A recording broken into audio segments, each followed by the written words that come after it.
सरपंच हत्या प्रकरणाला 2 महिने उलटले आहेत। या प्रकरणात वाल्मिक कराडांबाबत दररोज नवनवे खुलासे समोर येत आहेत। त्यातच आता या प्रकरणात नवा ट्विस्ट आलाय।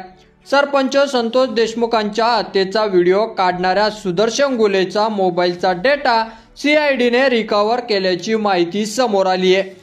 तर विष्णू चाटेच्या गायब असलेल्या मोबाईलमधील डेटाही रिकव्हर करण्यात सीआयडीला यश मिळाल्याची माहिती सीआयडीने धनंजय देशमुख यांना दिली आहे। 9 डिसेंबर 2024 ला मस्सजोग गावचे सरपंच संतोष देशमुख यांची निर्घुण हत्या करण्यात आली।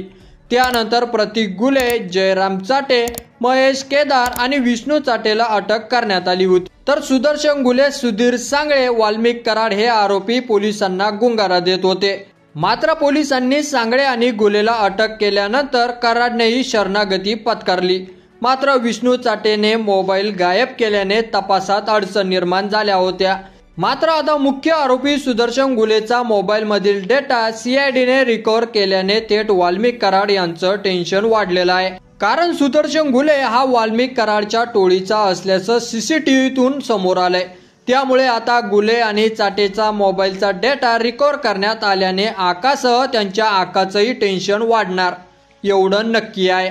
मात्र एवढे वाल्मिक कराड यांच्या विरोधात पुरावे सापडत असून सुद्धा वाल्मिक कराड यांच्यावर पूर्ण कडक कारवाई होत नाहीये की यावर तुमचं मत आपल्या कमेंट बॉक्स मध्ये लिहायला अजिबात विसरू नका। आणि असेच नवीन व्हिडिओ पाहत राहण्यासाठी आपल्या मराठी एल्गार या यूट्यूब चॅनलला सबस्क्राईब करा। धन्यवाद।